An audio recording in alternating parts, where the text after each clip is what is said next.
നമസ്കാരം. കേരളത്തിൻ്റെ രാഷ്ട്രീയ ഭൂപടത്തിൽ നിർണായകമായ ഒരു മാറ്റത്തിൻ്റെ കാഹളം മുഴങ്ങിക്കൊണ്ടിരിക്കുന്ന കാഴ്ചയാണ് വോട്ടെണ്ണലിന് തൊട്ടു മുമ്പുള്ള ഈ മണിക്കൂറുകളിലൊക്കെ തന്നെ പ്രകടമാകുന്നത്.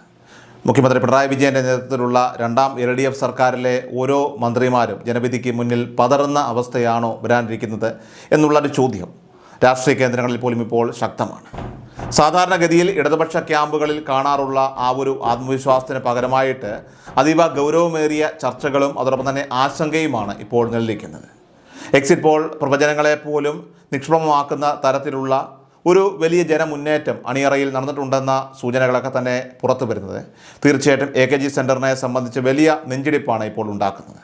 ഭരണവിരുദ്ധ വികാരം ഓരോ മണ്ഡലത്തിലും എത്രത്തോളം ആഴത്തിൽ പതിഞ്ഞിട്ടുണ്ട് എന്നുള്ള കാര്യത്തിൽ കൃത്യമായ ധാരണ ലഭിക്കാതെ നേതാക്കളൊക്കെ തന്നെ കുഴങ്ങുമ്പോൾ വോട്ടെണ്ണൽ കേന്ദ്രങ്ങളിൽ നിന്നുള്ള ആദ്യ സൂചനകൾക്കായിട്ട് ഇപ്പോൾ കാത്തിരിക്കുകയാണ് കേരളം. UDF കേന്ദ്രങ്ങളിൽ നിന്ന് ലഭിക്കുന്ന വിവരങ്ങൾ പ്രകാരം കേരളത്തിൽ ഇത്തവണ ഒരു ഭരണമാറ്റം അനിവാര്യമാണെന്ന ചിന്താഗതി അത് വോട്ടർമാരിൽ ശക്തമായി പ്രതിഫലിച്ചിട്ടുണ്ട്. പ്രതിപക്ഷ നേതാവ് VD സതീശൻ നേരത്തെ തന്നെ പ്രവചിച്ചതുപോലെ 100-ലധികം സീറ്റുകൾ നേടിക്കൊണ്ട് UDF അധികാരത്തിൽ തിരിച്ചെത്തുമെന്ന വാദത്തിന് ഇപ്പോൾ കൂടുതൽ കരുത്ത് പകരുകയാണ് താഴെത്തട്ടിൽ നിന്നുള്ള കണക്കുകൾ പോലും. സർക്കാരിൻ്റെ കഴിഞ്ഞ 5 വർഷത്തെ പ്രവർത്തനങ്ങളിൽ ജനങ്ങൾക്കുണ്ടായ അതൃപ്തി അത് വോട്ടായിട്ട് മാറിയെന്നാണ് കോൺഗ്രസ് ഇവിടെ വിലയിരുത്തുന്നത്. മുഖ്യമന്ത്രിക്ക് പുറമെയായിട്ട് മന്ത്രിസഭയിലെ പ്രമുഖരായിട്ടുള്ള നേതാക്കൾ പോലും സ്വന്തം മണ്ഡലങ്ങളിൽ പരാജയഭീതി നേരിടുന്നുവെന്നത് തീർച്ചയായിട്ടും രാഷ്ട്രീയ കേരളത്തെ സംബന്ധിച്ച് അത്യപൂർവമായിട്ടുള്ള ഒരു സാഹചര്യമാണ്. VD സതീശൻ്റെ നേതൃത്വത്തിൽ UDF ഉയർത്തിയ പ്രചരണ തന്ത്രങ്ങളൊക്കെ തന്നെ ഫലം കണ്ടുവെന്ന ആത്മവിശ്വാസത്തിലാണ് ഇപ്പോൾ അണികൾ പടക്കം പൊട്ടിച്ചും മധുരം വിതരണം ചെയ്തും വിജയത്തിന് മുൻപേ ആഘോഷങ്ങൾ തുടങ്ങിയിരിക്കുന്ന കാഴ്ച. മന്ത്രിസഭയിലെ 20 മന്ത്രിമാരിൽ ഭൂരിഭാഗം പേർക്കും ഇത്തവണ അടിതെറ്റുമെന്ന റിപ്പോർട്ടുകൾ തന്നെയാണ് ഇടതുമുന്നണിയെ വലിയ രീതിയിലുള്ള പ്രതിരോധത്തിൽ ഇപ്പോൾ ആക്കിയിരിക്കുന്നത്.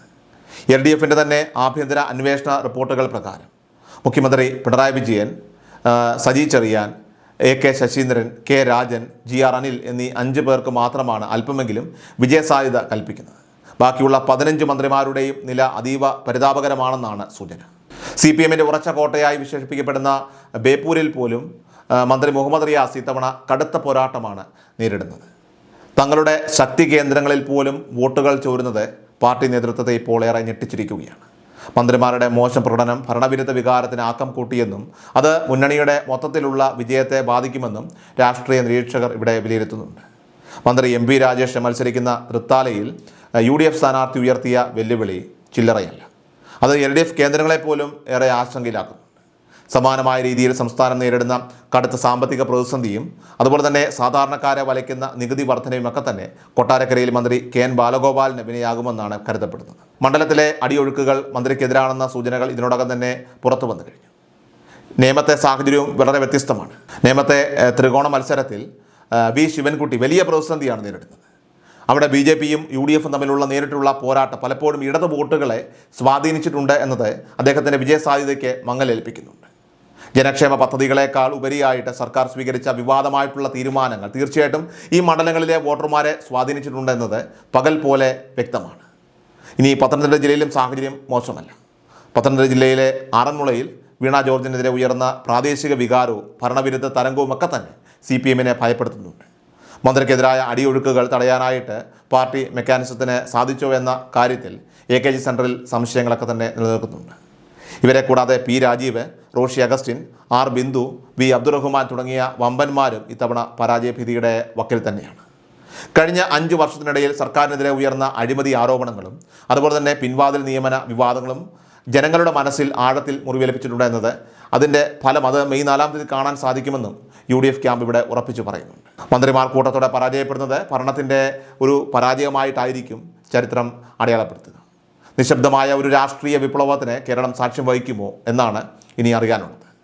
AKG സെൻറ്ററിൽ നിലനിൽക്കുന്ന അസാധാരണമായിട്ടുള്ള നിശബ്ദത അത് ഒരു വലിയ തോൽവിയുടെ സൂചനയാണോ അതോ അപ്രതീക്ഷിതമായിട്ടുള്ള ഒരു തിരിച്ചുവരവിനായിട്ടുള്ള കാത്തിരിപ്പാണോ എന്നതും വ്യക്തമല്ല.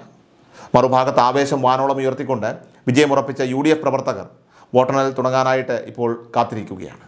ജനങ്ങളുടെ ജീവിതത്തെ ബാധിച്ച വിലക്കയറ്റവും അതുപോലെ തന്നെ അഴിമതിയും പ്രധാന ചർച്ചാ വിഷയമായ ഈ തെരഞ്ഞെടുപ്പിൽ മുഖ്യമന്ത്രിക്ക് മാത്രം വിജയിച്ചു വരാൻ കഴിയുന്ന ഒരു സാഹചര്യമാണോ ഉള്ളതെന്ന സംശയവും ഇവിടെ ഉയരുന്നുണ്ട്. ഏതായാലും കേരളത്തിൻ്റെ രാഷ്ട്രീയ ഭാഗധേയം മാറ്റിയെഴുതുന്ന ഒരു വിധി പ്രസ്താവമായിരിക്കും വരാനിരിക്കുന്നതെന്ന് ഉറപ്പാണ്. ഓരോ വോട്ടും ഇത്തരത്തിൽ എണ്ണിത്തീരുമ്പോൾ വി ഡി സതീശൻ പറഞ്ഞതുപോലെ തന്നെ 100 കടക്കുമോ അതോ ഇടതുപക്ഷം വീണ്ടും അത്ഭുതങ്ങൾ കാണിക്കുമോ എന്നറിയാൻ ഇനി കുറഞ്ഞ മണിക്കൂറുകൾ മാത്രമാണ് ബാക്കിയുള്ളത്.